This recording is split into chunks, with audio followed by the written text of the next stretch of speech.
जिस प्रकार हमारे पास कंस्ट्रक्टर एक स्पेशल फंक्शन है, उसी प्रकार हमारे पास डिस्ट्रक्टर भी एक स्पेशल फंक्शन है।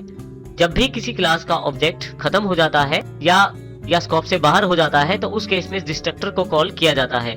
डिस्ट्रक्टर भी एक स्पेशल फंक्शन है जो बिल्कुल लास्ट में एग्जीक्यूट होता है और इसे भी ऑटोमेटिकली ही कॉल किया जाता है ऑब्जेक्ट के द्वारा। इसको भी हमें कॉल करने की आवश्यकता नहीं होती। इसको सबसे लास्ट में, एप्लीकेशन के सबसे लास्ट में कॉल किया जाता है ऑब्जेक्ट के द्वारा, और इसी के साथ डिस्ट्रक्टर का जो नाम रहता है वो भी बिल्कुल सेम रहता है क्लास के नाम जैसा। तो इस प्रकार, और जो अंतर रहता है वो टाइल्ड ऑपरेटर का रहता है। ये जो ऑपरेटर आपके पास टाइल्ड ऑपरेटर के रूप में अवेलेबल रहता है, ये एस्केप की के नीचे वाली की होती है, जिसमें आपको एक टाइल्ड ऑपरेटर मिल जाता है मुख्य कीबोर्ड्स में। तो ये ऑपरेटर कंस्ट्रक्टर और डिस्ट्रक्टर में भेद उत्पन्न करता है। डिस्ट्रक्टर जो होता है उसके आगे हम टाइल्ड ऑपरेटर लगाते हैं। इस फंक्शन की भी कुछ अपनी विशेषताएं हैं, जैसे कि ये किसी भी प्रकार की वैल्यू रिटर्न नहीं कर सकता, इसको ओवरलोड नहीं किया जा सकता, इसमें पैरामीटर्स या आर्गुमेंट्स का प्रयोग नहीं हो सकता। इसके अलावा डिस्ट्रक्टर का जो मुख्य कार्य रहता है वो आपके ऑब्जेक्ट्स के द्वारा या आपके प्रोग्राम के द्वारा प्रयोग की जाने वाली मेमोरी को डीएलोकेट करना या खाली करवाने का कार्य डिस्ट्रक्टर के द्वारा किया जाता है। या इसके अतिरिक्त कोई ऐसा कार्य जो आप सबसे लास्ट में अपनी एप्लीकेशन के द्वारा करवाना चाहते हैं, वो आप डिस्ट्रक्टर के द्वारा करवा सकते हैं, क्योंकि ये सबसे लास्ट में एग्जीक्यूट किया जाता है और इसके लिए इसे कॉल नहीं करना पड़ता। ये स्वयं ही, जैसे ही किसी क्लास का ऑब्जेक्ट आउट ऑफ स्कोप होता है, ये स्वयं ही कॉल हो जाता है। हम डिस्ट्रक्टर को अच्छी तरह से समझने के लिए एक एग्जांपल का उपयोग करते हैं, क्लास 4.cpp। एग्जांपल में सबसे पहले 2 हेडर फाइल्स को इंक्लूड किया गया है। क्लास स्टूडेंट डिक्लेयर की गई है, जिसमें प्राइवेट अवेलेबल है रोल नंबर और नेम और मार्क्स। इसी तरह से पब्लिक जो हमने डिक्लेयर करवाए हैं स्टूडेंट कंस्ट्रक्टर, और उसके साथ यहाँ पे यदि आप देखें तो टाइल्ड ऑपरेटर के साथ हमने बिल्कुल एक और क्लास के नेम जैसा फंक्शन क्रिएट किया है जो डिस्ट्रक्टर कहलाएगा। इसमें भी हमने ब्लॉक क्रिएट किया है जिसमें हमने एक मैसेज प्रिंट किया है, thanks for coming, I am destructor. और सबसे लास्ट में एप्लीकेशन की ये डिस्ट्रक्टर एग्जीक्यूट होगा। इसको हम प्रैक्टिकल रूप में भी देखेंगे। अब हमारे पास 2 फंक्शन और अवेलेबल है, चेंज डेटा, यदि आप डेटा को चेंज करना चाहते हैं जो कि कंस्ट्रक्टर के द्वारा सेव किया गया है, आप ऑब्जेक्ट के साथ इस फंक्शन को कॉल करके चेंज कर सकते हैं। और फाइनली शो डेटा, जिसका कार्य ऑब्जेक्ट में स्टोर किए गए डेटा को शो करना है। वर्ड मेन में यदि आप ध्यान दें तो सबसे पहले स्टूडेंट S1, यहाँ पे आपका कंस्ट्रक्टर एग्जीक्यूट हो जाएगा। S1.showData, डेटा फंक्शन कॉल हो जाएगा, getCH, और फाइनली हमने वर्ड मेन फंक्शन को क्लोज कर दिया है। हमने कहीं भी डिस्ट्रक्टर को कॉल नहीं किया है। इसका कारण यह है कि डिस्ट्रक्टर को कॉल करने की आवश्यकता नहीं होती।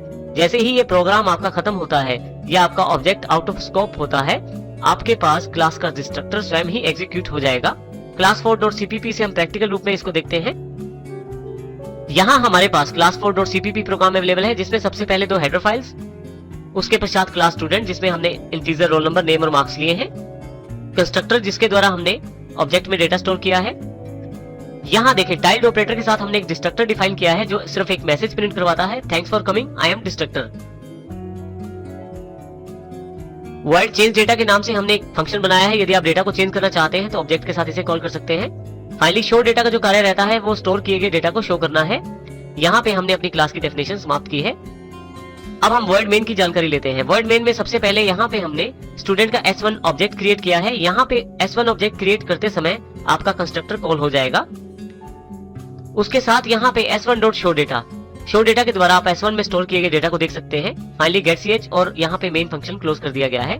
यहाँ पे कहीं भी हमने डिस्ट्रक्टर को कॉल नहीं किया है। अब हम कंट्रोल F9 से इस प्रोग्राम को रन करते हैं। देखिए सबसे पहले एंटर योर रोल नंबर, हमने रोल नंबर एंटर कर दिया है। अब जो नाम है वो एंटर करना है, उसके पश्चात मार्क्स। ये सारा कार्य कंस्ट्रक्टर के द्वारा किया गया है क्योंकि वो स्वयं ही एग्जीक्यूट हो गया है। सबसे पहला कार्य कंस्ट्रक्टर द्वारा यहाँ पे डेटा को प्राप्त किया गया है। उसके पश्चात शो डेटा के द्वारा सारा डेटा हमें शो कर दिया गया है। हम एंटर कर देते हैं, प्रोग्राम पे वापस आ जाते हैं। यहाँ कहीं भी डिस्ट्रक्टर एग्जीक्यूट नहीं हुआ है, हमारा डिस्ट्रक्टर एग्जीक्यूट हो चुका है।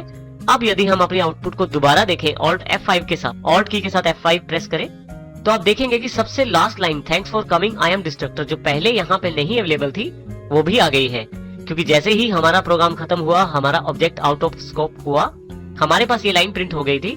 परंतु क्योंकि हमारा प्रोग्राम उस वक्त रनिंग में था, हमारे पास ये डिस्ट्रक्टर एग्जीक्यूट नहीं हुआ था। जैसे ही हमारा प्रोग्राम, हमारा ऑब्जेक्ट आउट ऑफ स्कोप गया, ये डिस्ट्रक्टर का आउटपुट प्रिंट हो गया है।